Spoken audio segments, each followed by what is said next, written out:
Bom dia a todos e a todas. Estamos aqui na nossa terceira aula do curso Mulheres em uma Cidade Sustentável, hoje sobre a ODS 5, Igualdade de Gênero, um recorte sobre a população LGBTQIA+. Meu nome é Daniele Galhano, sou integrante da Comesp, junto com as minhas amigas Tereza Cabral, Rafaela Caldeira e nossa coordenadora, desembargadora Rachid. Sou uma mulher branca, de cabelos cacheados, na altura do ombro, estou com uma blusa hoje azul marinho, estou de óculos com armação roxa, ao fundo no escritório da minha casa, com um sofá, uma almofada, 2 quadros, uma cômoda. E vou aqui ler um breve resumo do currículo dos nossos palestrantes de hoje, professor Renan Quinalha e professor Fábio Francisco Esteves.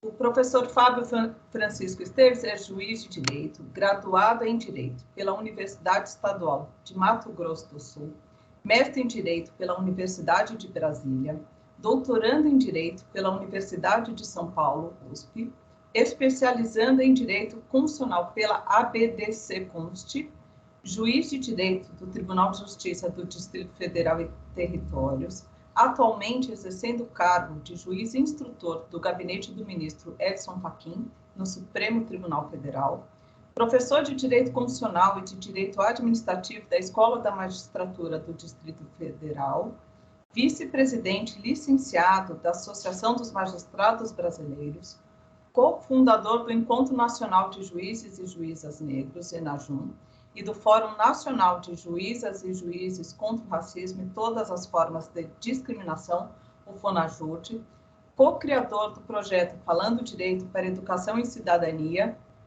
presidente da Comissão Multidisciplinar de Inclusão do TJDFT, membro da Comissão de Juristas da Câmara dos Deputados para a revisão da legislação antirracista, foi presidente da Associação dos Magistrados do Distrito Federal nos biênios de 2016 a 2018 e 2018 a 2020.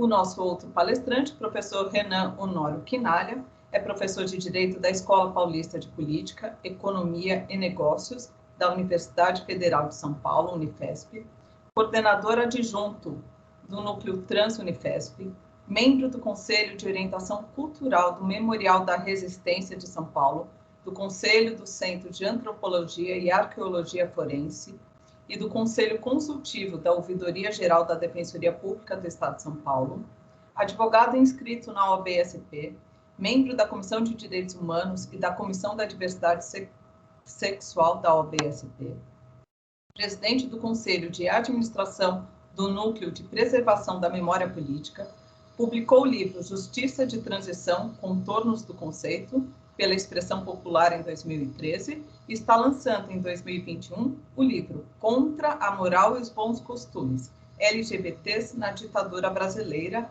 pela editora Companhia das Letras. Aos nossos alunos e alunas, fiquem à vontade para apresentar as perguntas ao longo das palestras, no chat, que ao final apresentaremos aos nossos palestrantes de hoje. Professor Renan, professor Fábio, uma excelente palestra. Então, fiquem à vontade, professor Renan Quinalha, com a palavra.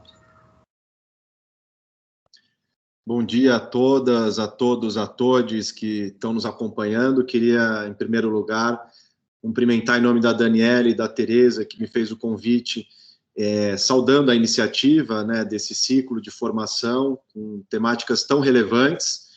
Como a Daniele já me apresentou do ponto de vista do currículo, vou brevemente me autodescrever. Sou um homem branco, com cabelo curto, um tanto bagunçado, usando óculos, um aro cor de caramelo. Estou vestindo uma camisa azul e atrás de mim, estou na sala da minha casa, uma parede laranja, algumas plantas, um biombo também. Então, queria dizer que é um prazer enorme estar aqui participando desse evento. Agradecer novamente, enfim, Tereza, pelo convite. E queria trazer nessa fala inicial justamente um panorama em relação à população LGBT no Brasil. Acho que esse é um dado importante quando a gente discute igualdade de gênero e também do ponto de vista da sexualidade. Há uma imbricação muito grande entre essas dimensões. E acho que isso é muito importante quando a gente olha para a história brasileira, para a formação da sociedade, do Estado no Brasil, a gente nota que há uma certa visão bastante idílica, bastante condescendente do ponto de vista da nossa trajetória, uma narrativa que é construída em torno do gênero, da sexualidade. A gente gosta de representar o Brasil e de entender o Brasil como esse lugar que é um paraíso sexual, né? Um país que se carnavaliza o desejo, e a gente, em vários momentos, já se deparou com esse tipo de representação, né? De um país que é muito livre, é muito permissivo, um país que não tem tantas distâncias sociais, não é como aquela moralidade vitoriana, né, da Europa, do norte global, mas não tem pecado aqui ao sul do Equador. E tudo isso diz algo sobre nós, né, mas, sobretudo, também esconde algo sobre nós que é muito relevante, que é uma estrutura de violências que se acumulou nesse processo de formação da nossa sociedade. Então, a gente, por detrás desse manto, né, de um país muito tolerante, muito diverso, muito misturado, em que haveria, né, democracia de gênero, de sexualidade, democracia racial, enfim, uma série de representações nesse sentido, a gente sabe que há uma violência persistente, duradoura, que marca a nossa formação desde, pelo menos, o processo da colonização. Se a gente olha para dados específicos em relação à população LGBT no nosso país, a gente nota que estamos posicionados, né, num ranking internacional de países que mais matam e deixam matar a população LGBT, nos primeiros lugares ali, né, dependendo do dado que a gente toma, da referência, a gente fica em primeiro lugar nos países que mais matam e deixam matar a população LGBT. Uma pessoa LGBT a cada dia, praticamente, né, isso varia, já foi a cada 19 horas, né, a cada 23 horas, é assassinada em virtude de crime de ódio.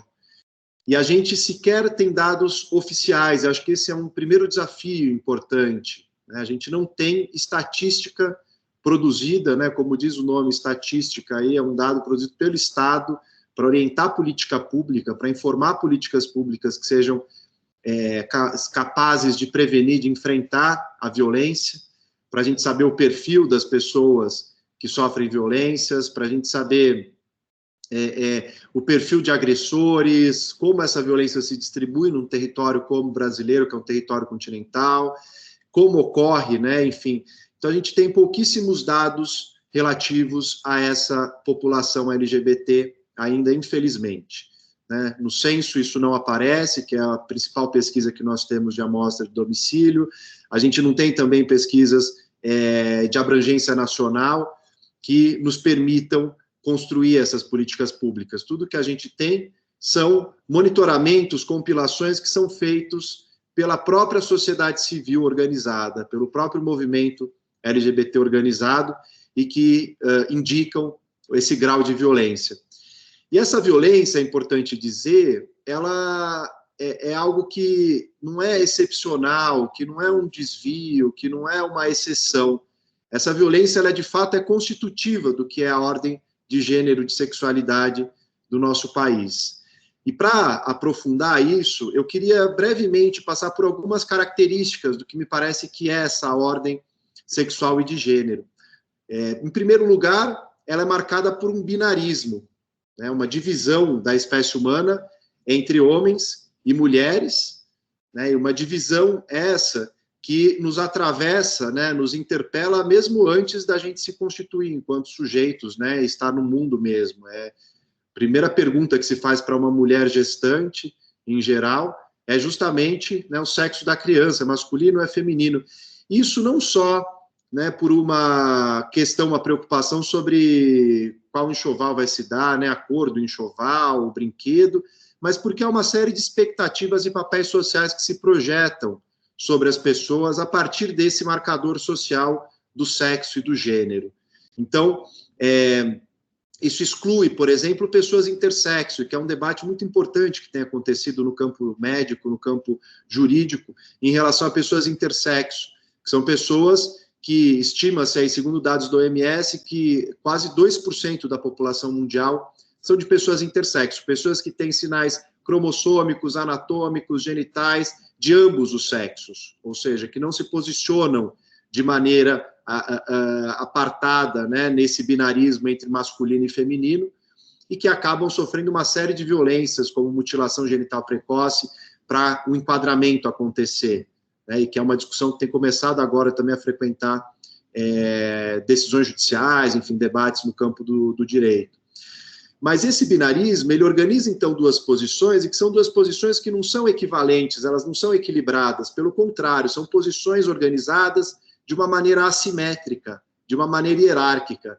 Ou seja, a gente atribui socialmente ao masculino certos papéis mais valorizados, papéis de maior prestígio, né? O homem, ele tem que ser forte, o homem, ele tem que ser provedor, o homem, ele precisa ser racional, o homem precisa se dedicar aos assuntos públicos, à política, né? Uma série de expectativas, né? O homem não pode demonstrar emoção, e uma construção de masculinidade, né, hegemônica, que passa por todas essas características, e, por contraste e opostamente, a gente define também a feminilidade, né, e a mulher como uma pessoa que precisa ser frágil, precisa ser dependente, precisa ser emotiva, precisa ter aptidão para trabalhos do cuidado, para a maternidade, para a família, né? Ou seja, nós organizamos, né, posições, de um lado, mais valorizadas socialmente para o homem, e de outro,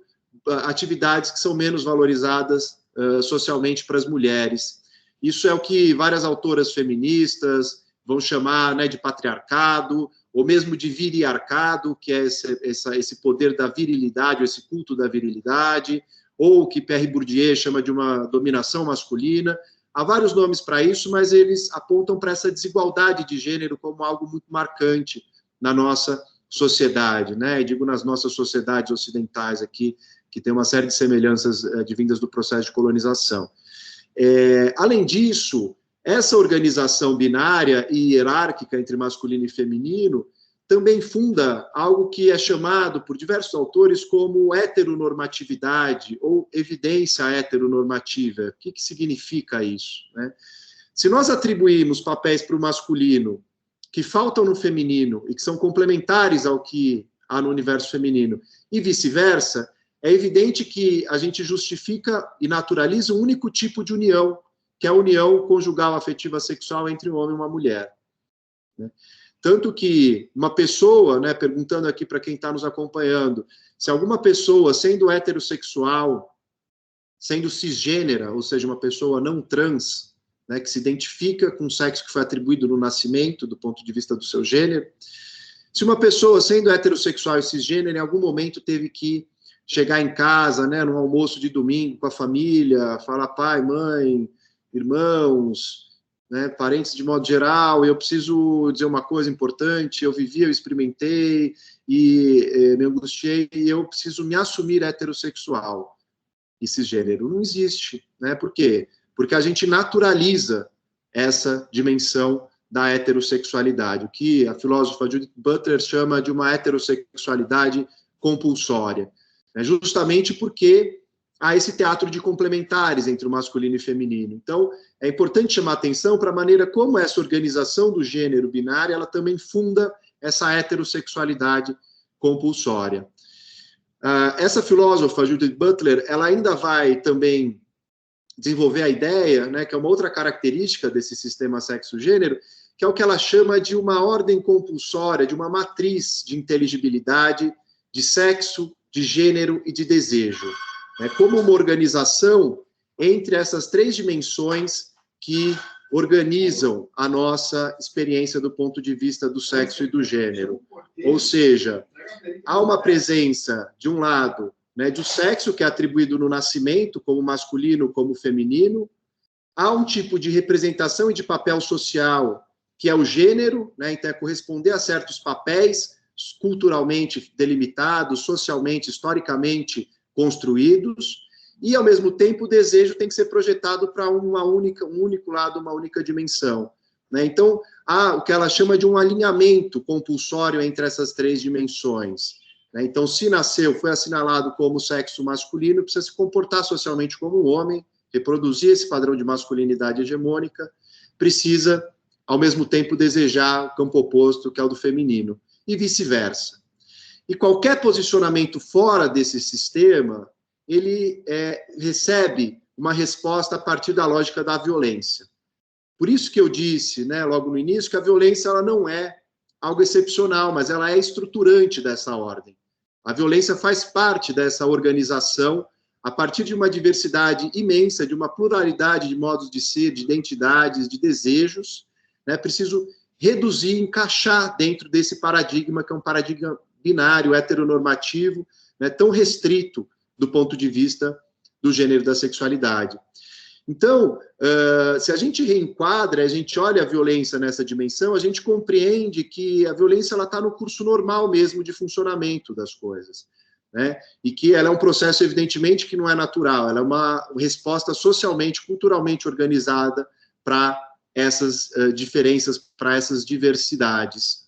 E o direito tem uma relação muito próxima com tudo isso, né? Porque os discursos jurídicos, eles durante muito tempo, né, não só não colaboraram para desconstruir esses preconceitos, né, para um caminho de cidadanização das pessoas LGBTs, mas o discurso jurídico, a teoria do direito, as instituições do sistema de justiça, enfim, todo esse universo do campo do direito, muitas vezes justificaram o que era essa dimensão binária, né? Eles ajudaram a reforçar essas estruturas, assim como discursos médicos, discursos criminológicos, discursos jornalísticos, né? Todos eles colaboraram para produzir uma estigmatização das pessoas LGBTs e, portanto, naturalizar essa violência contra essa comunidade. Agora, é um processo muito recente, né, que vale a pena chamar a atenção, de uma mudança do papel do direito em relação a essa temática. A gente vive, né, no Brasil, sobretudo na última década, e graças à atuação essencialmente do Poder Judiciário, né, nomeadamente do Supremo Tribunal Federal, a gente conseguiu, né, trilhar um caminho importante de proteção jurídica dessa população LGBT, no sentido de coibir essa violência, né, de interromper esse ciclo de naturalização de violências, e o direito, de fato, se tornar um instrumento, né, de efetivação do princípio da igualdade, da não discriminação e diversas outras garantias que estão estabelecidas na Constituição de 1988, e a gente vem num processo aí de revolução de direitos, né, LGBTs muito significativo. Isso começa nas instâncias inferiores, ainda nos anos 90, com as primeiras decisões que vão sendo proferidas, né, de pensão, sobretudo, do ponto de vista de casais homoafetivos, e isso vai se ampliando nos anos 2000, a ponto de chegar em discussões de controle concentrado, enfim, ou com repercussão geral no Supremo Tribunal Federal, e que tem tido um impacto bastante grande e significativo. Em 2011, a gente teve a decisão da união homoafetiva, julgada no Supremo Tribunal Federal, que o CNJ, em 2013, fez avançar o entendimento em relação ao casamento civil também. A gente teve, em 2018, o direito à identidade de gênero de pessoas trans, que foi também reconhecido, e que, a partir desse momento, dessa decisão, já não há mais, né, a exigência que havia antes, né, de uma verdadeira peregrinação burocrática para pessoas trans, que eram obrigadas a entrar com um processo judicial, a ter laudos de diversos especialistas do campo médico, da saúde, do campo psi, uma série de exigências, inclusive muitas vezes juízes e juízas que exigiam que as pessoas trans apresentassem comprovação de cirurgia de redesignação sexual, né, enfim, uma série de exigências bastante problemáticas, no mínimo, que eram feitas e que a partir de 2018 são simplificadas, né, e as pessoas trans podem diretamente nos cartórios fazer a efetivação dessa alteração do prenome, do sexo nos documentos. Em 2019, a gente teve também a criminalização da LGBTfobia, ou seja, enquanto o legislativo ele não adotar uma proposta específica de regulação e de proteção do ponto de vista penal da população LGBT, aplica-se a própria lei de racismo, né? O Supremo entendeu que a LGBTfobia é a espécie do gênero racismo, entendido racismo social aí como uma inferiorização de um grupo por outro, do ponto de vista histórico, estrutural, institucional, né? E a gente vê também, em 2020, uma decisão bastante importante do direito à doação de sangue por homens que fazem sexo com outros homens, uma categoria utilizada no campo médico, epidemiológico, mas que diz respeito essencialmente ali a uma restrição indireta, de discriminação indireta em relação a homens gays e bissexuais, mulheres trans e travestis, que não podiam doar sangue por conta dessas normas da Anvisa, do Ministério da Saúde, que foram declaradas ali inconstitucionais. Além disso, a gente teve decisões muito importantes ainda no fim de 2020 sobre o ensino e a discussão sobre gênero e sexualidade nas escolas. Havia um processo bastante forte de patrulha moral, de tentativa de censura em relação a essas discussões no âmbito escolar, no universitário, e o Supremo Tribunal Federal declarou a inconstitucionalidade de algumas dessas legislações que tentavam restringir a discussão desses conteúdos relativos a direitos humanos e, sobretudo, diversidade sexual e de gênero nos currículos escolares. Então, esse repertório, né, que se formou, e aí num período muito curto, né, a gente está falando em 10 anos, uma série de decisões que posicionam o Brasil hoje entre os países que mais asseguram formalmente direitos LGBTs. Né? Vejam que a gente tem esse paradoxo no Brasil, do país que mais mata e deixa matar a população LGBT, ao mesmo tempo que hoje nós somos um dos países que mais assegura formalmente direitos para a população LGBT.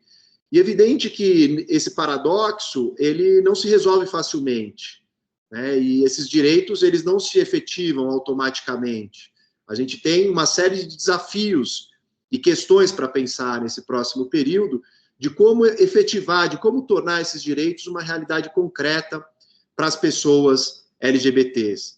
A gente sabe que decisões paradigmáticas como essa, né, decisões com uma vocação contramajoritária bastante forte, decisões que afetam temas que são muito sensíveis, né, relacionados à moral, relacionados a gênero, sexualidade, a direitos sexuais e reprodutivos, elas demoram a ser assimiladas culturalmente, socialmente, dentro do sistema de justiça, mas também fora.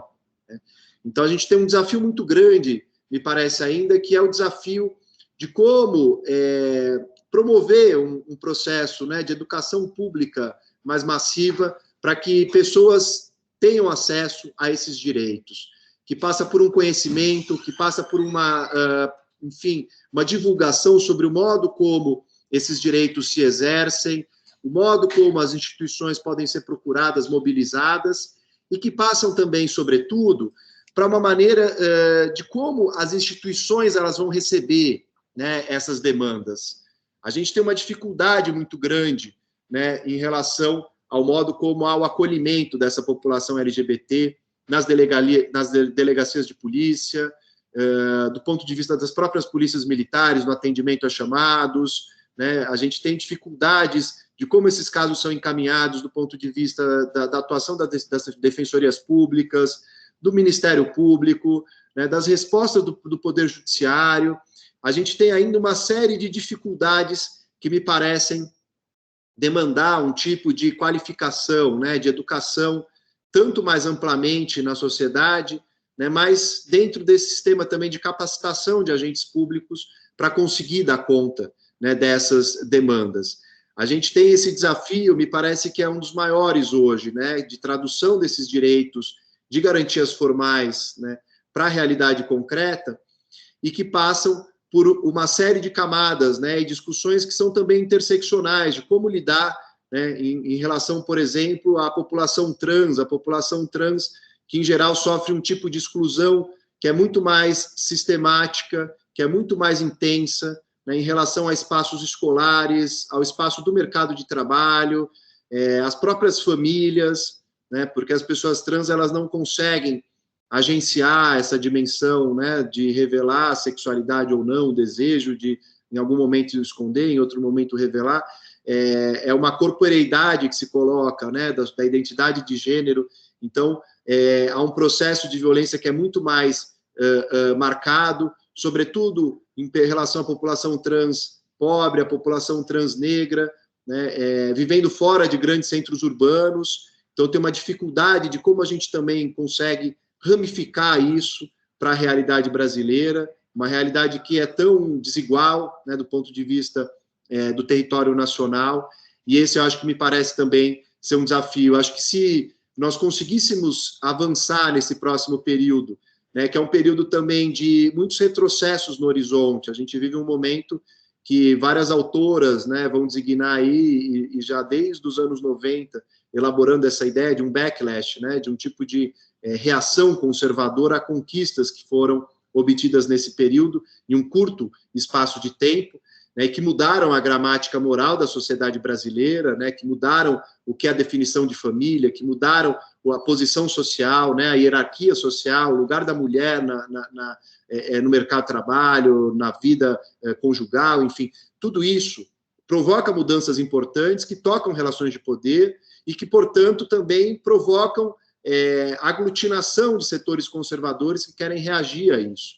Então, me parece que um desafio bastante grande que há, do ponto de vista dessa temática, né, da igualdade de gênero, com esse enfoque na população LGBT, é, nesse próximo período, defender esses direitos que foram consagrados e reconhecidos, né, ainda que de uma maneira precária. Berenice Bento, uma socióloga da Universidade de Brasília, ela diz que é uma cidadania precária ainda, né, porque ela vem justamente por um processo de construção, não de uma lei em sentido formal, né, que daria uma maior solidez, mas por um processo de construção de uma via judicial que tem, obviamente, né, grandes méritos e importância, mas que, ao mesmo tempo, né, não consegue dar conta da diversidade das questões que são necessárias, e por isso que é importante caminhar no sentido de aprovar um estatuto antidiscriminação mais amplo, né, um estatuto da diversidade sexual e de gênero. Há projetos tramitando nesse sentido no legislativo,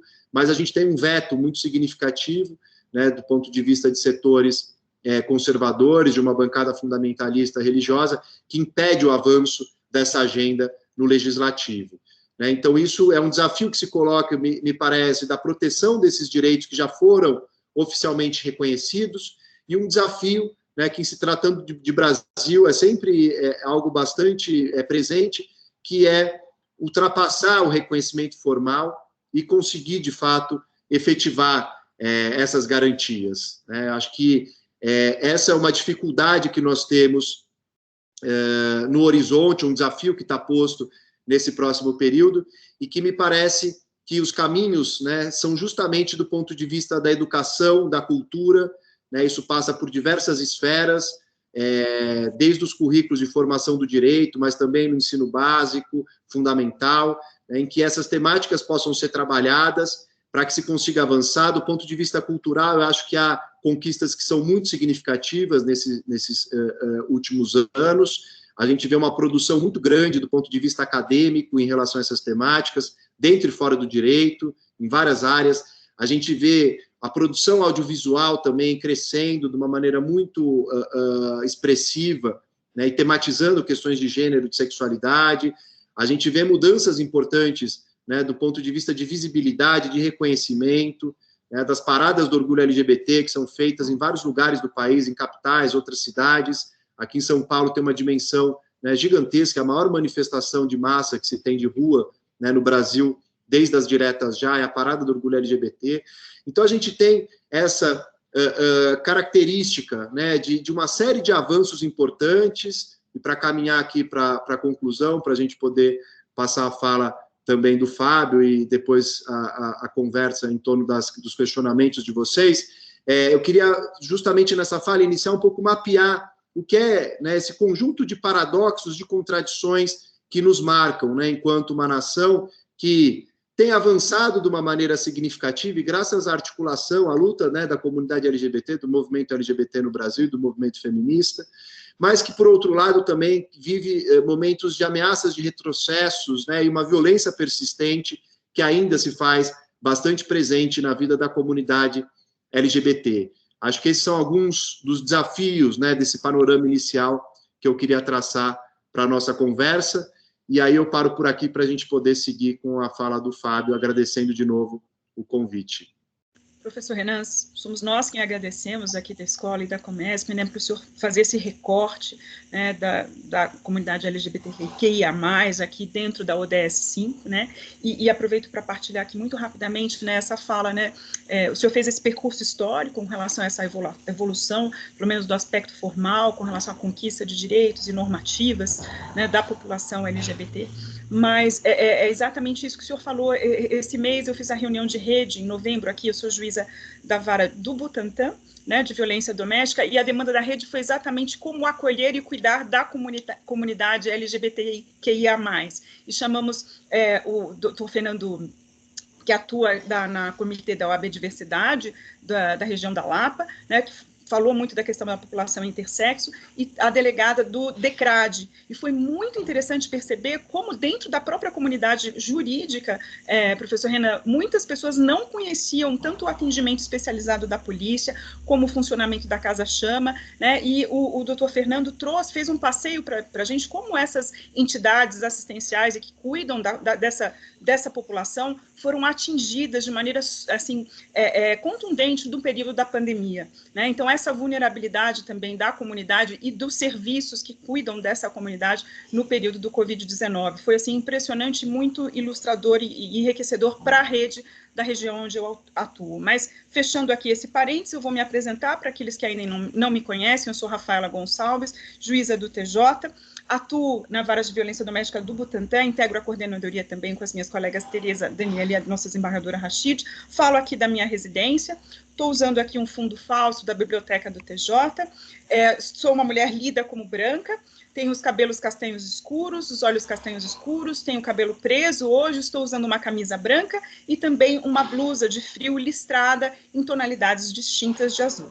Então, sem mais delongas, passo a palavra aqui para o nosso outro palestrante do dia de hoje, para complementar aqui, né, o debate sobre a ODS 5, o professor Fábio Esteves. Por favor, professor Fábio, não sei se o senhor está aqui, sim. Eu só não vejo a sua imagem, eu não sei se as minhas colegas veem a imagem do professor Fábio, eu ainda não visualizo. Bom dia a todos, bom dia a todas. Bom, aqui para mim, eu tô com a câmera aberta, está aparecendo aqui. Acho que... Professor, eu acho também, Rafaela. Vocês veem o professor Fábio? Eu não enxergo. Eu não sei, professor Renan, o senhor consegue visualizar o professor Fábio? Dani? Consigo, sim. Ele está aparecendo, tá, perfeito. Então, perdão, professor, acho que sou eu que não estou visualizando o senhor. Okay. Boa fala. Obrigado. Mais uma vez, agradeço. Bom dia a todos, bom dia a todas. Bom, eu sou um homem preto, estou na minha casa, ao fundo tem uma parede um pouco cor de cimento, estou vestindo um terno paletó azul, sobre uma camisa salmão, uma gravata laranja, estou usando cavanhaque e estou também usando uma camisa fechada com botoaduras. E tenho os cabelos crespos, meus cabelos estão raspados, baixo, e penso que tenha feito uma autodescrição. Bom, muito feliz por estar aqui, agradecer mais uma vez, Tereza e Edinaldo, que canalizaram as energias para que estivesse aqui hoje, para conversarmos aqui, e num feliz encontro aqui com o Renan, que, sem que nós tivéssemos organizado, parece-me que as nossas falas vieram bem ao encontro, pensava exatamente em tudo aquilo que foi apresentado nessa primeira parte, Renan. Também tenho convicção de que a gente precisa compreender a homofobia a partir das discussões de gênero, né, da masculinidade, da feminilidade, do como que isso, de certa maneira, cria aquilo que a gente poderia chamar de identidade compulsória heteronormativa, né, da heterossexualidade, e que a homofobia desdobra do desacordo dos papéis sociais que são reservados às pessoas dentro desse binômio que já começa de maneira hierárquica, né? A masculinidade e a feminilidade é colocada ali como uma atribuição de sentidos que estabelece hierarquia entre seus grupos, e a homofobia, então, questiona a orientação sexual, a homossexualidade, a partir desse compasso, a partir da não compreensão desses papéis sociais. E essa compreensão ela é um tanto problemática, porque, além de, né, as pessoas, a comunidade LGBTQI+, ela sofreu uma discriminação, ela sofre uma discriminação decorrente de um outro processo de discriminação, né? De uma imposição da heteronormatividade. Me chama muita atenção, e eu quero partir, talvez, eu vou partir desse ponto, até para nós não ficarmos aqui, para não ser repetitivo, embora o Renan já tenha colocado aqui algo sobre o direito, né? Isso é muito importante para a gente, né? Nós estamos aqui, afinal, num tribunal, numa escola de formação judiciária, e cada vez mais preocupados em levar aos nossos juízes reflexões necessárias para o nosso dia a dia, especialmente para a aplicação do direito, né? O Renan listou aqui várias decisões do Supremo Tribunal Federal, reconhecendo aquilo que o professor Adilson Moreira chamaria de construção da cidadania sexual, né? O professor Adilson Moreira tem uma tese, tem trabalhos em que discute a cidadania sexual. E é claro que o professor Renan também tocou num assunto que eu achei interessante, que é a interseccionalidade.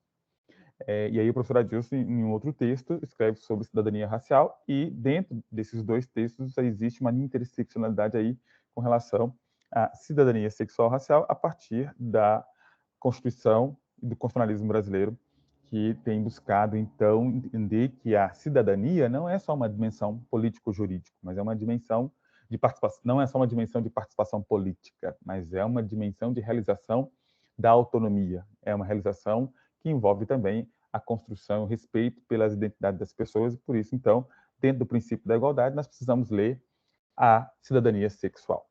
Mas, assim como o professor Adilson desenvolveu uma tese sobre, e aí eu, como eu disse, queria focar aqui na questão do direito, assim como o professor Adilson desenvolveu uma tese sobre a hermenêutica negra, o professor Adilson tem um livro chamado Pensando como um Jurista Negro, né?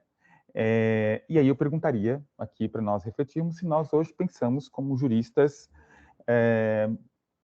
feministas, por exemplo, né? Porque penso que, como foi colocado aqui para o Renan, a gente não tem como discutir hoje a violência LGBTQI+, sem darmos uma passada pelas teorias feministas, até para compreender a relação de gêneros, a desigualdades de gêneros e os papéis sociais que foram atribuídos para homens e mulheres e que, evidentemente, vai desdobrar no processo discriminatório para com a população LGBTQI+. Aqui no Supremo Tribunal Federal, nós temos a professora Christine Petter e outras juristas mulheres que têm falado do constitucionalismo feminino, melhor dizendo, constitucionalismo feminista, né? E tentando nos provocar a uma reflexão sobre a leitura da Constituição, a leitura dos princípios constitucionais, especialmente do princípio da igualdade, a partir do feminismo, ou melhor, dos feminismos, né? Dentro das suas várias discussões e possibilidades. A questão que eu trago aqui hoje para a gente, operadores do direito, como diz esses jargões tradicionais, é se nós pensamos como juristas anti-homofóbicos, se nós pensamos em processos discriminatórios anti-homofóbicos na hermenêutica jurídica, né? Penso eu uma hermenêutica jurídica que contemple a cidadania sexual, compreendendo a aplicação do direito compreendendo esses fatores na aplicação do direito como fatores importantes, né? Assim como o professor Adilson defende que a raça, a negritude deve ser uma postura interpretativa, eu pergunto aqui para nós se a orientação sexual, se a sexualidade é também uma postura interpretativa, deve ser também uma postura interpretativa do direito, né? Se nós voltarmos aqui ao conjunto de decisões que foram elencadas pelo Renan aqui, evidentemente são decisões importantes, decisões que constroem o princípio da igualdade, reconhecem a diferença, mas mergulhar precisamente dentro do aspecto da orientação sexual, como parte da identidade sexual. E mais, né? Já que a gente está falando de hermenêutica, e aí o professor Renan, lá no começo da fala, faz um resgate histórico importante.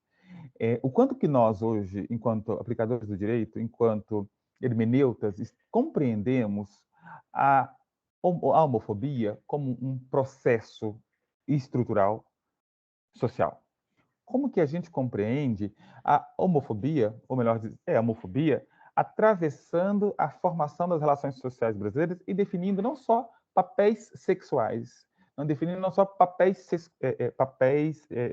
sociais, mas também definindo papéis em termos de sujeito de direitos, né? Como que a gente hoje enfrenta dentro desse aspecto hermenêutico, um resgate, um mergulho, um atravessamento de um horizonte histórico sobre a construção das relações sociais.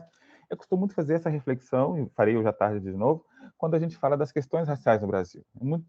A gente questiona muito assim, mas as relações sociais, as relações raciais no Brasil, essa questão do racismo no Brasil, algo muito controvertido, nós não somos um país racista, nós somos um país que, de certa maneira, tem uma mixigenação, isso implica que nós tenhamos aqui um paraíso racial, enfim.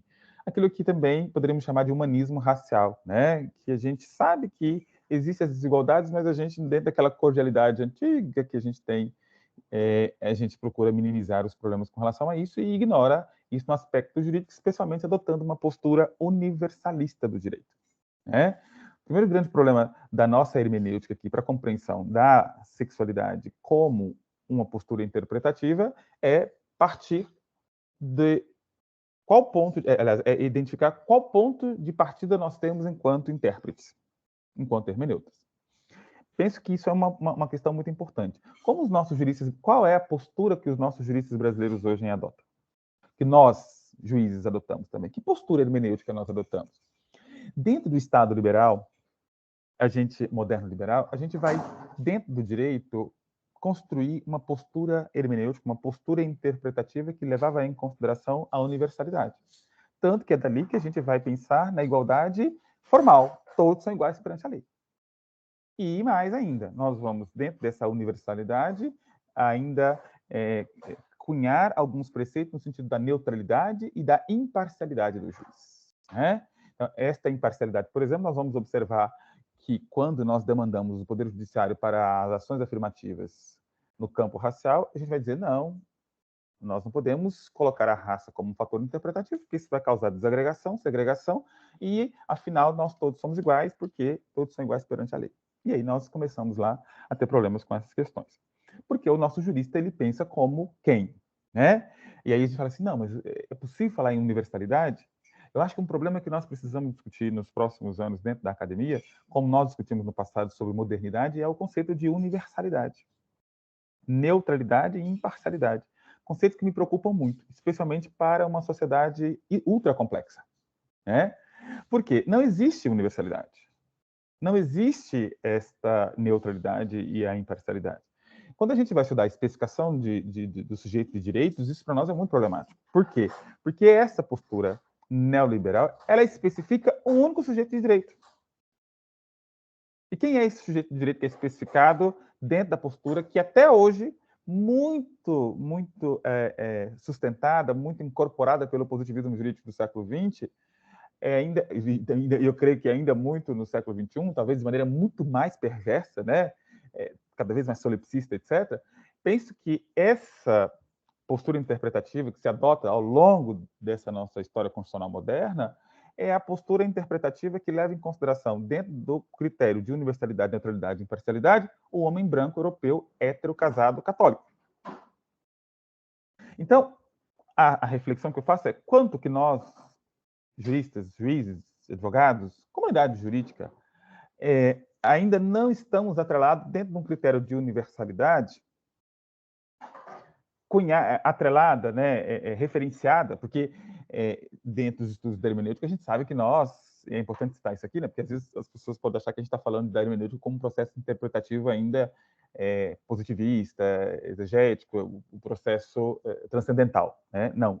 É importante a gente citar aqui que nós estamos aqui falando de um processo hermenêutico baseado muito em Gadamer, por exemplo, né, que diz que a gente não consegue interpretar o mundo se nós não nos colocarmos dentro do mundo e que essa interpretação depende de uma pré-compreensão. Por isso, essa pré-compreensão é importante e é óbvio, isso é inevitável, né? Nós vamos interpretar o direito, nós vamos interpretar o mundo, enfim, as práticas jurídicas a partir das nossas pré-compreensões. E as nossas pré-compreensões partem de onde? De que modelo? Do modelo europeu, eurocêntrico, que ainda tanto permeia a nossa realidade? Porque se ela parte desse modelo europeu, a gente está interpretando o direito, a igualdade, sobretudo, e a igualdade em termos de dignidade sexual, de cidadania sexual, no modelo heteronormativo.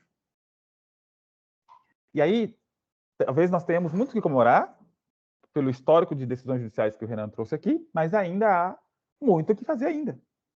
Afinal, um país que se diz democrático e ainda temos mais de uma centena de pessoas morrendo estritamente pela sua orientação sexual, ainda tem uma dificuldade não só política, mas jurídica em compreender o sistema de proteção dos direitos fundamentais no Brasil. Né? A gente hoje ainda tem aí, eu sou juiz criminal. Né? No ano passado, ano retrasado, a gente teve a DO 26, discutindo a homofobia, a criminalização. É óbvio que no campo da jurisdição constitucional, nós não poderíamos criminalizar a homofobia nos termos como foi proposta naquela ação, porque o direito penal tem suas restrições em termos de legalidade. Mas isso não impede, por exemplo, que nós construamos uma interpretação, e aqui de maneira nenhuma em malamparte, de maneira nenhuma violando a legalidade penal, para poder compreender, e não tem dúvida nenhuma, de que um homicídio motivado por uma violência motivado por homofobia é, para mim, um motivo torpe. É, para mim, um homicídio qualificado. Né? Quando não, inclusive, duplamente qualificado, porque essa homofobia, quando parte para essa violência física, ela sempre vem carregada do meio cruel também e outras qualificadoras do homicídio. Não vejo nenhuma dúvida de considerar os crimes como sendo praticados com essa motivação serem crimes qualificados, serem condutas qualificadas. Mas e aí a gente pergunta, qual é a dificuldade que a gente tem hoje dos nossos aplicadores, dos nossos representantes do Ministério Público hoje, trazerem denúncias com essas imputações? Né? Que compreensão a gente tem, então, no momento da aplicação do direito, que pré-compreensão que eu tenho sobre essa violência? Né? Porque se eu tenho hoje uma postura interpretativa baseada na heteronormatividade, esta violência, em alguma medida, está justificada. Tem gente que poderia defender, inclusive, que esta violência foi legítima defesa de uma sociedade heteronormativa, legítima defesa contra aquele que está atentando contra os costumes. Né? Por que as mulheres não participam do contrato social? O professor Adilson fala contrato sexual, né? Do contrato social sexual. Né? Por que a gente... Qual que é a participação política das mulheres hoje? É uma participação política diminuta, por quê? Porque dentro de uma construção social, o contrato social foi feito entre homens, foi feito pelo pacto da masculinidade, foi feito por um pacto do patriarcado. As mulheres ficaram excluídas desse modelo. Porque dentro desse modelo, as mulheres servem para os afazeres domésticos e também para a procriação. Esse é o arranjo social que a gente tem. Quando a homossexualidade, quando a orientação sexual, quando a comunidade LGBTQI+, se apresenta, esse arranjo, de alguma maneira, compromete o aspecto político que nós temos, de uma nação que está arranjada dentro de um pacto da masculinidade e que também institui a maneira de procriação de uma determinada forma e que agora a comunidade LGBTQI+, vem desestruturar. E ela vem desestruturar de uma maneira em que a reprodução, a procriação, não vai mais poder fazer com que a nossa nação continue dentro de um modelo capitalista reproduzindo. Né? A gente tem o pensamento de que esse arranjo ele está muito ligado ao modo de produção. O arranjo em que a mulher fica em casa cuidando dos lares da procriação está ligado ao modo capitalista de propriedade e de reprodução. Então, quando a gente olha e aí o Renan colocou um tanto muito especial isso, quando a gente olha para a dimensão econômica da violência homofóbica, ela está ligada também a essa forma de reprodução da propriedade, reprodução da própria conceito de nação organizada dentro da família, dentro de uma nação que vai ter uma perpetuação. Então, quando eu penso que às vezes a gente pode justificar a violência, inclusive o homicídio, contra a população LGBTQI+, eu não estou exagerando porque, de certa maneira, dentro de um conceito muito conservador, essa comunidade desestrutura o conceito de nação. Não só um conceito moral, mas o conceito de uma nação que precisa se reproduzir para poder perpetuar-se, para poder continuar. Então, não é só um modelo moralista, mas um modelo também que entra no aspecto político. Mas aí eu volto de novo à questão de como nós então, estamos interpretando isso. Isso, para mim, é importante entrar dentro desse horizonte histórico, essa construção toda, para que hoje eu consiga verificar, por exemplo, dentro do sistema de justiça criminal, a necessidade de que isso faça parte da minha postura interpretativa quando for avaliar, por exemplo, o crime de homicídio. Mas temos outras coisas mais. No ambiente de trabalho, como está a nossa postura interpretativa em termos de concretizar as normas trabalhistas? Hoje nós falamos muito sobre o meio ambiente do trabalho, equilibrado como o meio ambiente natural, o meio ambiente que envolve flora e fauna. E na semana passada, por exemplo, a gente teve um episódio muito dramático para mim dramático, dentro da de uma das altas cortes de justiça do Brasil, em que uma juíza de uma alta corte foi gravemente atacada por um colega de trabalho. E aí eu pergunto, o meio ambiente de trabalho e o sistema discriminatório? Nós estamos falando da questão de gênero ali, quando a ministra Alcete sofreu aquela agressão. Mas e a sexualidade? Quanto que os nossos ambientes de trabalho, quanto que a justiça do trabalho traz para a gente condições, dentro da sua postura interpretativa, postura hermenêutica, a sexualidade para garantir um meio ambiente de trabalho equilibrado? Quanto que nós estamos pensando nisso, em termos de não levar em consideração a heteronormatividade nessa postura interpretativa, com referência, como eu disse, a esse homem também branco? Outro aspecto também da nossa postura interpretativa, que aqui foi colocado ali no final para o Renan.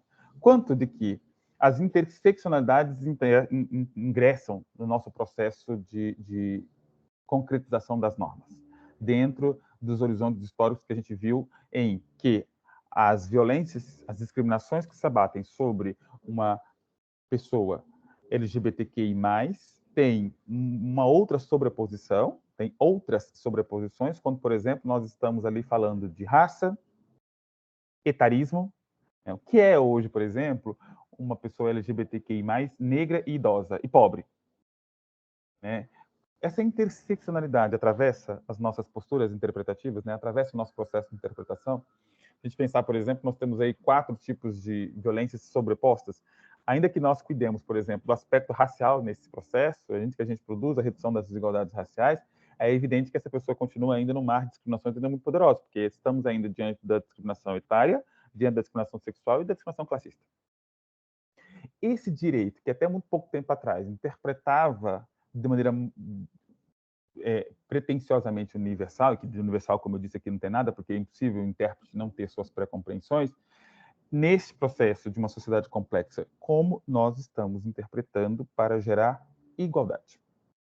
Como o princípio da igualdade, além dos aspectos formais, materiais e até mesmo de reconhecimento, a dimensão do reconhecimento, tem sido trabalhada por nós nos nossos dia a dia, nas nossas práticas jurídicas, no reconhecimento das violências, etc., para a fim de gerar aquilo que chamamos de cidadania sexual. Então, o que nós precisamos hoje compreender, e aí o Renan já colocou bastante isso, que eu acho que é importante, é de que, em termos de sexualidade, e aí nós já estamos aqui dentro de um recorte mais específico da comunidade LGBTQI+, nós precisamos, se nós quisermos adotar uma postura interpretativa concretizante do princípio da igualdade, precisamos, então, adotar uma postura que trata o grupo LGBTQI+, como um grupo social sexualizado. Eu vou usar essa expressão para a gente entender uma relação de poder.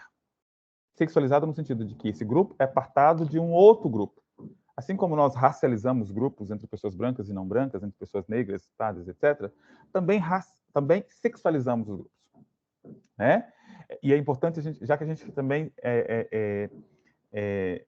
sexualizamos o sentido de gênero, né? Tratamos do gênero, da desigualdade de gênero, aqui a gente vai tentar, de alguma maneira, sexualizar os grupos.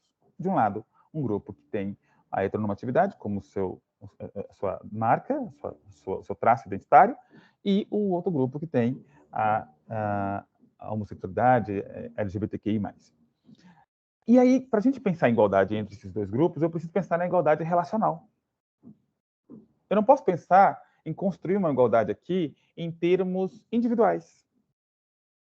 Eu não posso pensar em igualdade apenas quando eu identifico uma conduta individual que tornou alguém menor, alguém que foi privado de determinado direito que é atribuído a todos os outros.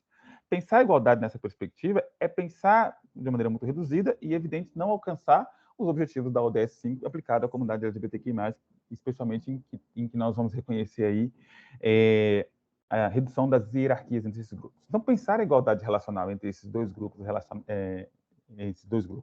sexualizados é pensar que, dentro da nossa conformação histórica, social, estrutural, esses grupos, eles foram, além de separados, sexualizados separadamente, eles foram colocados em status social, jurídico, político e desigual. E aí eu poderia afirmar aqui que existe uma hierarquia. entre esses grupos, né? Já que a gente está aqui fazendo a discussão de gênero, mas esses dias nós tivemos um debate, né, uma notícia importante, que o governo não mais destinará orçamento para poder permitir que as mulheres pobres tenham acesso a preservativos. Né? Veja, isso, um país que tem a riqueza que nós temos, isso é inconcebível, isso não existe. Né? E, sim, isso não é evidentemente uma falta de orçamento, mas isso é uma eu poderia chamar isso, é uma microforma de exercer, de dizer, de explicitar uma relação hierárquica entre esses grupos. Né? Isso é forma de expressão de poder do Estado brasileiro, que é uma instituição, como várias outras, todas as outras, ela é conduzida, está conformada a partir de um sexismo, a partir do sexismo, dessa violência que estabelece aí essa distinção de gênero. Mas aqui, dentro da questão da sexualidade, eu também identifico a mesma coisa. Eu identifico essa relação hierárquica entre esses grupos sociais. E essa relação hierárquica ela vai causar desvantagens políticas, econômicas e jurídicas. Os tribunais brasileiros hoje, eles são compostos por quais grupos de pessoas? Qual grupo social compõe os tribunais brasileiros? Né? Hoje, talvez ainda seja muito raro a gente ter um magistrado, um juiz, uma juíza que exponha abertamente a sua sexualidade, né? E que trate disso de uma maneira muito natural. Estou falando em termos institucionais, estou falando em termos da própria composição do tribunal, né? Nós ainda temos no âmbito do tribunal, nos nossos tribunais, nós temos ainda no âmbito da justiça brasileira um tabu em falar de sexualidade dos juízes e das juízes brasileiras. Né? Não só a nossa instituição, mas se a gente for para o Ministério Público, se a gente for para as outras instituições, é um tabu de falar sobre isso. Né? Ainda escandaliza muito a ideia. Né? Eu falo por uma experiência pessoal, quando eu me casei, que isso foi parar nos jornais, isso que dentro de um contexto de um tribunal como aqui em Brasília, é um tribunal que é tranquilo, moderno, etc., ainda foi um ato de muita repercussão. Mas aí é muito importante, assim como nós hoje ficamos o tempo todo ali trabalhando, discutindo e denunciando a composição da nossa instituição em termos também de gênero, né? Eu procurei hoje aqui os números, não consegui encontrar, Rafaela, sobre a quantitativa de desembargadoras mulheres no TJ de São Paulo. Mas no TJDFT, por exemplo, do quantitativo de 60, apenas 13 são mulheres. Então, quando a gente olha para as instituições e a gente começa a perceber alguns dados, a gente, evidentemente, passa a verificar o quanto que essa instituição está produzindo serviço público a partir da sua composição. Então, se eu tenho, por exemplo, 18.500 juízes e eu tenho só 250 juízes pretos, um pouco mais de 1.400 juízes pardos, isso diz alguma coisa sobre como nós estamos compreendendo a igualdade, a redução das desigualdades raciais nesse país. Então, se eu tenho ainda uma instituição que ainda vê como tabu a questão da sexualidade dos seus próprios membros, que esse é um tema muito oculto, eu também procuro investigar como que ela está tratando da cidadania sexual nesses termos. Portanto, o que a gente precisa refletir aqui? Essa instituição nossa, ela é uma instituição que está capitaneada, está dentro de um controle de um grupo heteronormativo? E se isso é um dado importante para a gente discutir o sistema de proteção da comunidade LGBTQI+. Por quê? Porque isso, para mim, está diretamente relacionado com a hermenêutica. Está diretamente relacionado com a maneira como nós vamos compreender a homofobia como uma postura interpretativa, em termos de violência contra a cidadania das pessoas, contra a vida das pessoas e o projeto delas.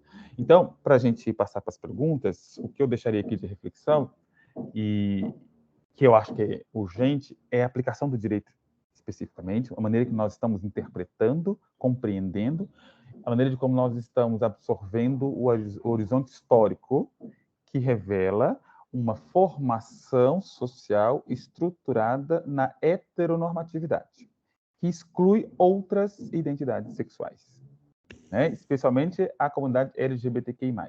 E aí, como o direito lê isso? Como o direito ler um produto disso, especialmente, que está representado, que está produzindo N violências simbólicas e reais, inclusive a perda da vida das pessoas, né? Mas eu estou falando da violência no ambiente de trabalho, no ambiente de justiça criminal, no ambiente social, no ambiente jurisdicional, e o quanto que nós hoje podemos assumir em termos de compromisso, enquanto hermeneutas, de uma postura interpretativa que a homofobia se torne um fator determinante, se torne um fator importante. Então, eu terminaria com esse apelo, né, para a gente compreender um pouquinho mais a complexidade dos nossos direitos fundamentais. Obrigado. Perfeito, professor Fábio, assim, rica, profunda, né, densa a fala do senhor, e complementar a fala ao professor Renan, né, chamando a gente, né, a nossa responsabilidade, perdão, enquanto operadores do direito, enquanto integrantes do sistema de justiça, né, a efetivação e concretização desses direitos que já estão aí de alguma forma normativizados, né, para que a gente reveja a nossa postura interpretativa, né, e que para a gente, de alguma forma, possa avançar, né, nesse rompimento de paradigmas, né, tanto no campo moral, político, econômico, né, nessas avaliações que o senhor trouxe aqui conosco. Né, e é muito interessante também, se eu puder fazer uma colocação, professor Fábio, professor Renan, que analisando tanto os ODMs, né, quanto as ODS, os Objetivos do Milênio e os Objetivos do Desenvolvimento Sustentável, isso eu fui chamada a atenção até a partir da fala da professora Viviana, que falou com a gente na terça-feira, como as próprias ODS não trazem um recorte racial, né, professores, e também não trazem um recorte específico dentro dos objetivos claros com relação à questão da mulheridade, né, das diferentes mulheres, e dentro desse conceito de mulheridade, da questão da comunidade LGBTQIA+, né, então como essa invisibilidade também vai para o campo da comunidade internacional, dos direitos humanos internacionais, que já produziram documentos importantes na questão dos direitos humanos da comunidade LGBTI, temos os princípios de Hogarth, né? E como isso, de alguma forma, não se reverberou no desenvolvimento, inclusive, desses objetivos. Isso foi uma coisa que me chamou a atenção, gostaria até, se os senhores puderem comentar depois, que seria interessante, né? Como isso não aparece em expresso. Nas ODMs, a gente tem primeiro o avanço no empoderamento de mulheres, agora nas ODS a gente já tem mulheres e meninas, a gente já tem o fator etário aqui, né, aparecendo nessa Agenda 2030, mas a gente não tem, né, tanto o fator racial quanto a questão, né, dos diferentes, né, da gente fugir desse binarismo, expressas aqui, tratadas de maneira direta nas ODS. Né? Temos aqui também a doutora Paula Santana, que é uma das coordenadoras do NUDEM, né, nossa parceira aqui nesse curso das Mulheres numa Cidade Sustentável, que nos ajudou aqui a construir esse curso. Paulinha, por favor, com a palavra, não sei se você quer tecer algumas considerações, por favor.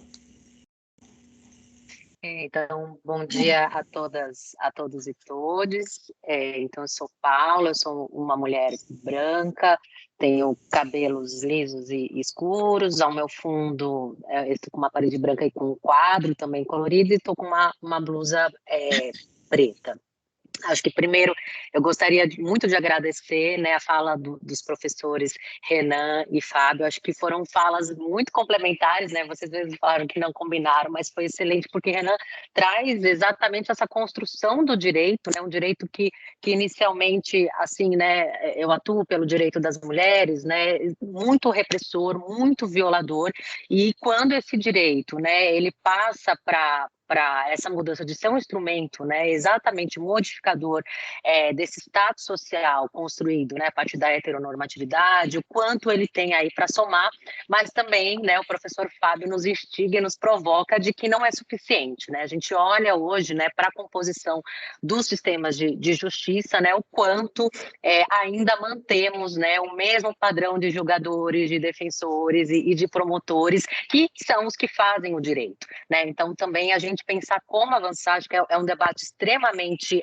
importante, o quanto os concursos públicos ainda, né, não instigam, não trazem nos seus editais toda essa gama de direitos, toda essa população, né, então o quanto a gente precisa, né, que futuros e futuras ingressantes nesses concursos, né, se deparem com uma prova exatamente que promova direitos humanos para todas as populações, né, porque não faz, né, do meu ponto de vista, nenhum sentido a gente não estudar, né, os direitos da população LGBTQIA+, para ingressar no concurso, exatamente, né, do ponto de vista que se eu não preparo e não, né, me vejo diante de uma instituição que traz isso no seu concurso, que traz isso no seu edital, eu também, né, posso ter uma compreensão de que naquele espaço isso não é um tema importante, não é um tema que a instituição tem aí o seu compromisso, né? E também como a gente pode pensar mesmo na banca examinadora, né? O que hoje, né, os examinadores e examinadoras, eles trazem ali, né, nas suas perguntas, quem são esses examinadores e examinadoras, quem produz esses conhecimentos.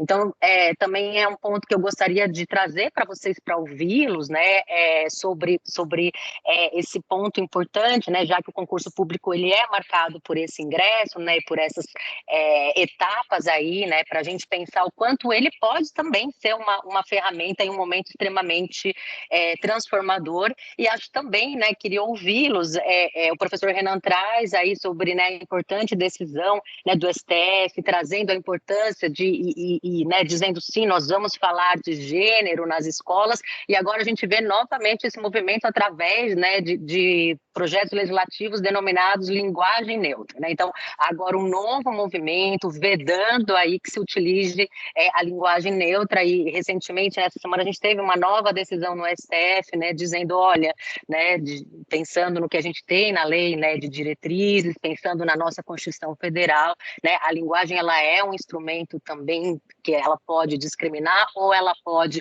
né, promover uma representatividade, né? O quanto eu, né, na minha leitura e na minha percepção, acho que a linguagem exatamente ela é um potente instrumento, então muito importante, né, esses temas estarem sendo discutidos, mas ao mesmo muito triste, né, que isso tenha que chegar ao STF, né, e exatamente, né, quando a gente não fala, a gente não denomina, a gente, né, de algum modo aparta, né, grupos da linguagem, enquanto também a gente nega a cidadania, né, e a gente nega aí a visibilidade. Então, se vocês puderem também trazer um pouquinho aí sobre esses aspectos, acho que seria aí bacana. Obrigada, queria ouvi-los. Perfeito, Paulinha, muito obrigada. Não sei qual dos professores querem abordar primeiro os questionamentos da doutora Paula.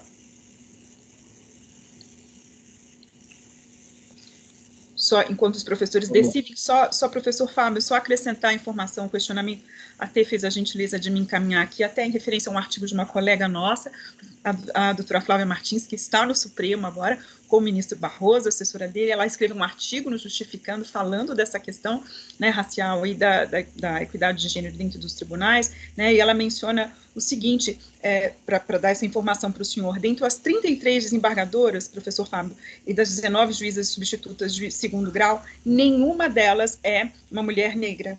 Né? No total, o TJ possui 928 mulheres e 1.654 juízes homens. Na verdade, as mulheres dentro do Tribunal de Justiça representam, de São Paulo, perdão, 35,94% dos magistrados. E nesse contexto de mulheres, ou seja, nesse percentual de 35%, somente 23 são juízas negras. É essa a nossa realidade hoje dentro do Tribunal de Justiça de São Paulo. Só para fazer essa complementação à fala do senhor. Perdão, professores, com a palavra. A gente segue a mesma ordem, pode ser? Dizer que foi, enfim, um prazer aqui, Fábio, poder te conhecer pessoalmente, virtualmente, né, e ouvi-lo. Acho que as falas dialogaram bastante, enfim, foi muito bacana. E surgiram várias questões, eu acho também agradecer pelas questões que foram trazidas.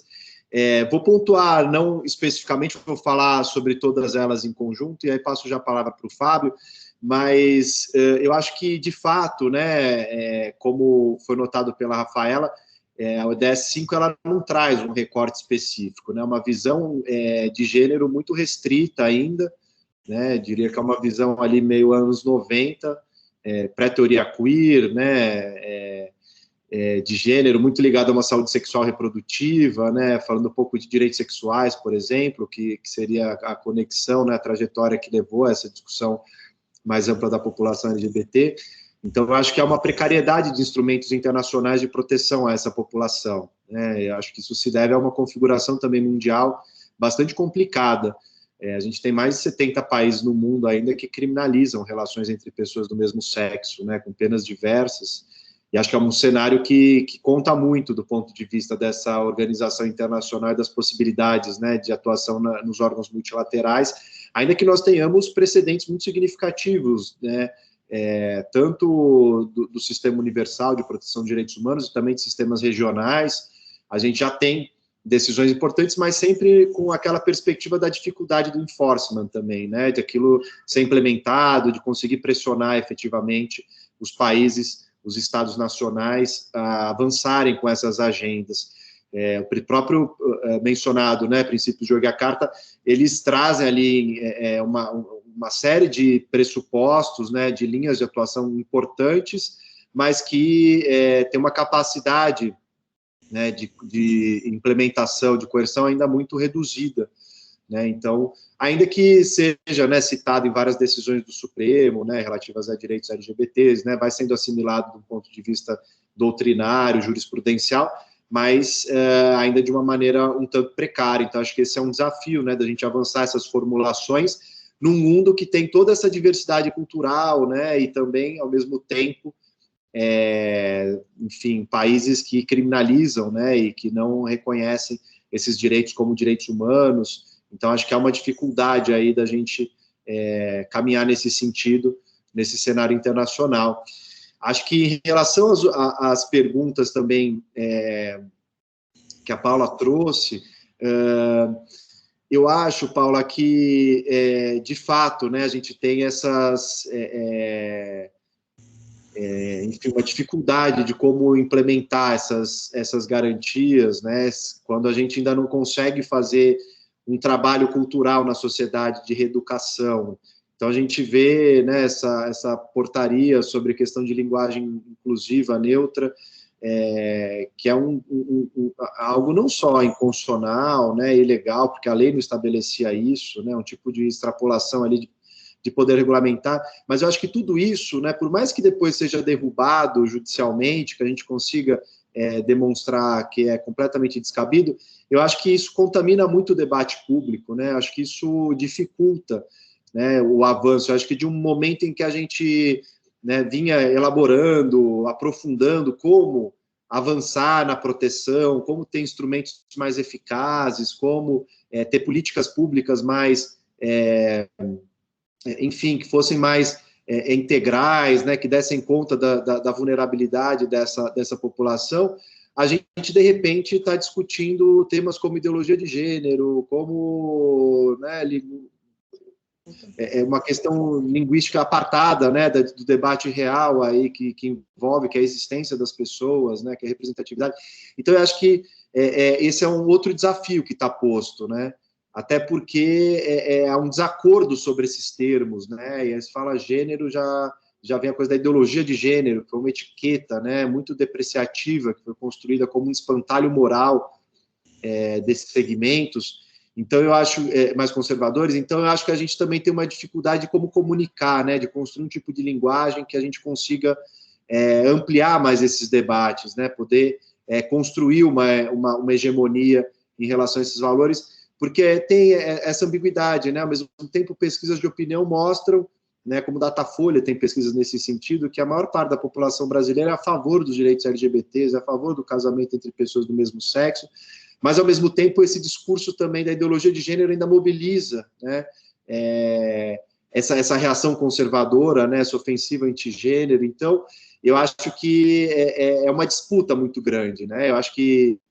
deixa claro como a gente não tem nada estabelecido e estabilizado desse ponto de vista. Eu acho que a gente está em pleno conflito, uma guerra cultural, aí, uma guerra moral que está deflagrada, né, e que acho que o direito é uma arma, um instrumento importante para que a gente consiga avançar, mas ele só não basta, né? Acho que isso depende, de fato, de um processo de convencimento, por isso que eu acho que a educação, a cultura são frentes muito importantes e que não à toa se tornaram o epicentro dessas disputas morais, né, no Brasil, desses últimos anos. Então, eu acho que são desafios que estão postos aí e que eu queria compartilhar a partir dessa provocação que vocês trouxeram. Passando já para o Fábio. Perfeito, professor Renan. Obrigada. Professor Fábio, pois não? Pois eu acho, eu concordo plenamente. E tem uma coisa que eu vejo também que é importante, essas ações, né? Porque, por exemplo, eu fico assim pensando, poxa, tem umas coisas que acontecem que são meio surreais, assim, não tem muito sentido. Por exemplo, o debate em torno do jogador de um clube de Minas que teria feito uma declaração numa rede social, acerca de um personagem, filho de um personagem filho de um personagem de super-heróis, acerca da sexualidade do menino, do desenho, do personagem. E a gente vê o debate que circulou em torno daquilo, né? Mas é importante ver qual é a atitude, o que esse sujeito quer com isso, né? O que ele queria com aquilo, né? Então aí eu entraria num terreno que é um terreno que nós precisaríamos, inclusive, explorar muito e muito no âmbito da justiça, que é a questão dos estigmas e estereótipos, né? E aí eu vejo que essas questões, por exemplo, escola sem partido, não ideologia de gênero, essas tentativas assim, até grosseiras de editar documentos com violação clássica assim, de competência do ente que está legislando sobre, é uma forma de deixar claro quem é que, de alguma maneira, tem o poder, seja real ou simbólico, de sustentar, fomentar a circulação de um estereótipo, né? Muitas pessoas vieram lá, poxa, mas o que tem o jogador dizer isso? O que tem o jogador falar aquilo? Juízes dizendo isso, né? E eu dizendo, olha, a gente precisa compreender isso com um pouco mais profundo. Quando ele diz, vamos ver no que vai dar, e aí a gente está dentro do campo da linguagem que a Paula colocou, né? O poder da linguagem, né? O poder da linguagem num contexto como esse, ele é muito impactante. Vamos ver no que vai dar. Então, quando a gente está lá nas escolas estudando, questionando essas questões, inclusive com linguagem inclusive, etc., a gente percebe o quanto que a linguagem é poderosa, né?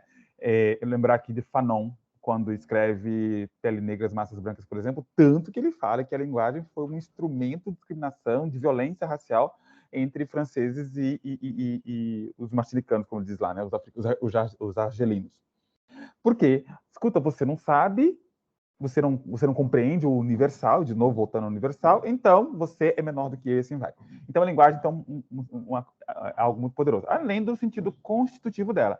Inclusive, a linguagem, ela tem um sentido constitutivo para fomentar a circulação dos estereótipos.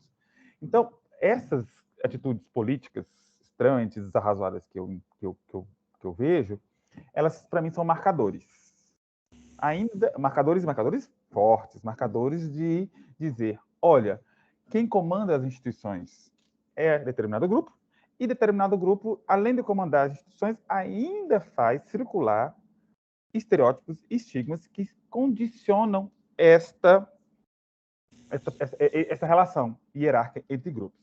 E aí, sobre os concursos, né, que também é outro fator importantíssimo para mim, né, que diz muito sobre as instituições. Não vou nem aqui adentrar no aspecto das instituições privadas, das empresas, né? Que aí a gente tem um critério ainda mais difícil de você permitir lá o acesso a pessoas da comunidade LGBTQI+, especialmente quando essas pessoas não conseguem, de maneira muito violenta, ocultar a sua identidade. Mas, eu tenho, inclusive, hoje à tarde eu vou falar um pouquinho mais disso, no outro encontro com o TRT da Santa Catarina, que nos Estados Unidos foi feito um estudo sobre orquestras, né? O grande número de homens nas orquestras e tudo mais. E aí, eles foram fazer um estudo e foram fazer uma prática interessante sobre a questão das audições às cegas. Foi ali que surge a ideia das audições às cegas.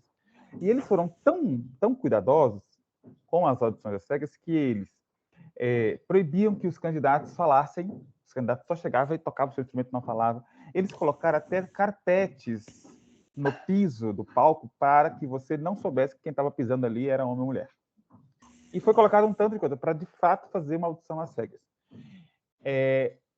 O número de mulheres nas orquestras americanas quintuplicou, ou sextuplicou, melhor diz a Verna, sextuplicou, e a coisa muito mais louca, né, que é, nós não estávamos ouvindo as pessoas. Estávamos fazendo audições para uma orquestra e nós não estávamos ouvindo as pessoas. Porque o enviesamento da nossa ação era tão poderoso que nós não estávamos ouvindo, nós estávamos vendo as pessoas e escolhendo as pessoas que iriam, de fato, fazer música a partir do que nós estávamos vendo. O concurso, para mim, é um pouco disso. O concurso é objetivo, o concurso é isso, o concurso é aquilo. Não é, ainda mais o nosso concurso, que tem uma fase oral, que tem... Então, é preciso discutir isso também no campo do Poder Judiciário, né? Felizmente, nós tivemos o CNJ incluindo um tanto de temas novos, né, a partir dos próximos concursos. Não sei se tem aí uma vacância para isso, mas felizmente a gente vai ter que trabalhar isso nas escolas de formação, nos cursos preparatórios. Eu achei isso um tanto positivo, né? Então a gente vai falar um pouquinho disso lá. Mas e falando sobre a ODS, né, que também me incomoda demais, né? reli a ODS 5, eu falei, mas será mesmo que o tema da palestra tem alguma coisa a ver com a ODS 5? Porque a ODS 5 está bem, né, bem setorizada, digamos assim, aí foi muito aquilo que o Renan colocou. Tentei compreender, tentei fazer uma leitura assim, porque como trata-se de uma agenda internacional, eu estava observando as Olimpíadas, né? As Olimpíadas de 2021, 2020, foram as Olimpíadas mais plurais que nós tivemos, mas mesmo assim teve muita negociação, por exemplo, quanto ao uniforme, né? Os países muçulmanos não permitiram, por exemplo, que elas entrassem com o uniforme geral do evento. Tentei fazer uma interpretação nesse sentido, mas isso não significa dizer, e aí, mais uma vez, eu tenho com toda a convicção que muitos operadores de direito, que muitos de nós, operadores de direito, primeiro, desconhecem as ODSs. 2, os que conhecem as ODS podem ver as ODS, né, aquela coisa assim meio que sem transversalidade em termos de direitos humanos. E um terceiro grupo que mais me preocupa, que é o viés interpretativo hermenêutico disso, porque ali são letras que a gente pode dar os vieses que nós achamos interessantes. Esse evento aqui hoje adotou uma postura interpretativa para a ODS 5 que talvez nem todo mundo vai adotar. É sobre isso que eu estou insistindo o tempo todo, né? Porque eu estou hoje estudando essas questões de especificação de sujeitos de direitos e eu vejo que é uma postura interpretativa. Estou fazendo um trabalho agora sobre a pessoa idosa negra. É um sujeito que não só não foi especificado, como ele é desespecificado. Imaginar, por exemplo, que você está discutindo direitos em torno de uma mulher idosa e negra no ambiente de trabalho, por exemplo. Ninguém consegue visualizar uma mulher idosa negra trabalhando? Pronto.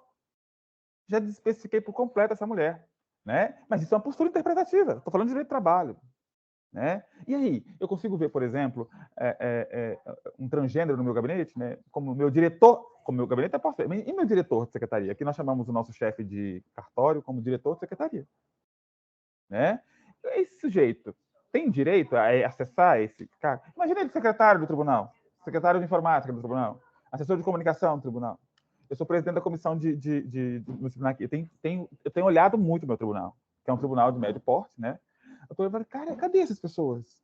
Né? Cadê cadê a diferença no tribunal, né?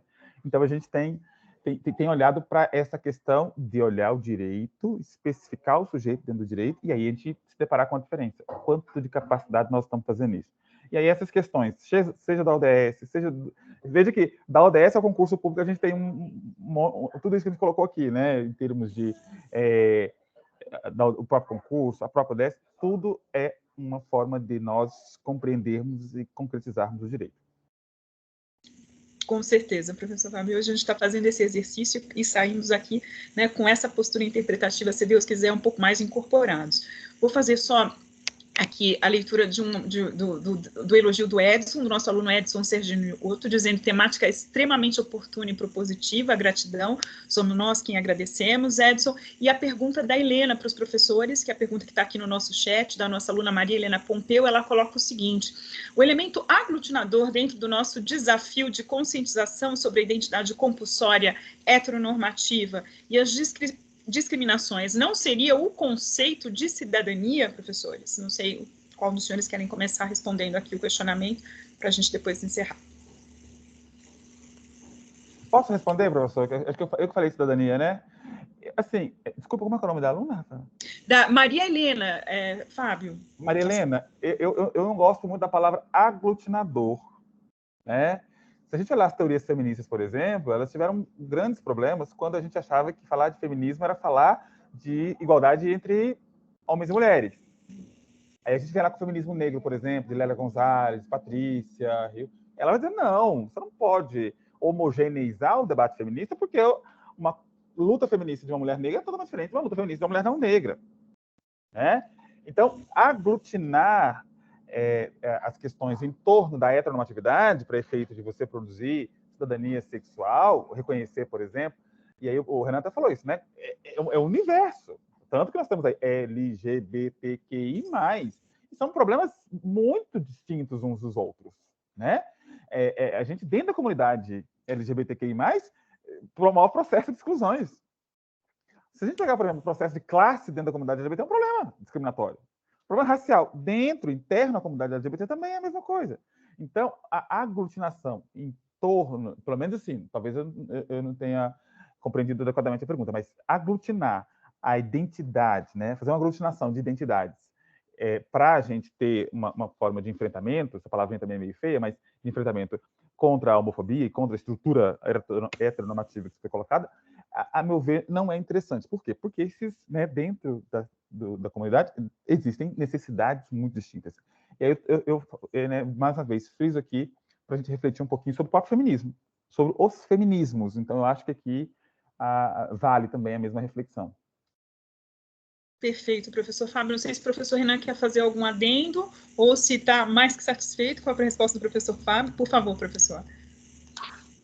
Não, concordo plenamente. Teria nada a acrescentar, não, Rafaela. Perfeito. Então, bom, a gente só tem a agradecer, né, essa palestra que foi riquíssima com a fala dos professores, né, primeiro uma alegria em conhecê-los virtualmente, tê-los os senhores aqui conosco na Escola Paulista de Magistratura, o nosso espaço de formação, o espaço, né, é onde a gente acredita que a gente tem uma potencialidade, né, de atingir os nossos servidores, servidoras, magistrados, nossos parceiros, né, Paulinho, os defensores públicos, defensoras, advogadas, né, com falas potentes e de vivência, né, de trabalho com direitos humanos como o dos senhores. Muito obrigada. Gostaria de agradecer também, na verdade, ao pessoal da Escola Paulista da Magistratura, né, hoje aqui na pessoa da Ana Regina, que deu a honra aqui de nos acompanhar, né, o nosso curso, né, Ana, um abraço carinhoso, a Elizabeth, o Eric também da Broad News, né, e sim, antes de encerrar, gostaria de verificar se as minhas colegas de coordenadoria querem dar alguma fala final, algum recado, alguma coisa, Dani, não, Paulinha...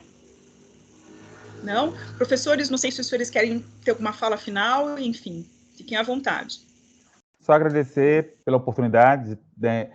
Mais uma vez eu quero parabenizar toda a organização do evento, parabenizar a escola, o tribunal, né? Eu fico muito feliz por estar vivo e estar participando de um evento como esse na Escola Paulista de Magistratura. Isso para mim é inédito. Olha que eu já tive muitas boas realizações, muitas surpresas, né? Enfim, a minha vida foi um brinde, assim, de tudo que eu tenho visto dentro do Poder Judiciário, que há 15 anos atrás, quando eu estava prestando um concurso de magistratura, eu pensava, meu Deus do céu, o quanto eu vou sofrer no Poder Judiciário, quanta ausência de pertencimento eu terei, quanta solidão eu vivenciarei, enfim, para mim era assim, era a profissão dos meus sonhos, a profissão que eu, né, desde os 15 anos sonhava em ter, embora não soubesse exatamente como é que seria, mas também era muito traumático, era muito perverso, era muita dor. Preparar para uma instituição que, de fato, não tinha muito pertencimento com as minhas questões, com as minhas identidades, etc., com a minha existência, com a minha sobrevivência. E aí, hoje, estar aqui, neste evento, antes de uma questão profissional, antes de, né, é também uma realização muito pessoal, muito de perceber, oxa, nós temos condição de credenciar essa instituição democraticamente para todos.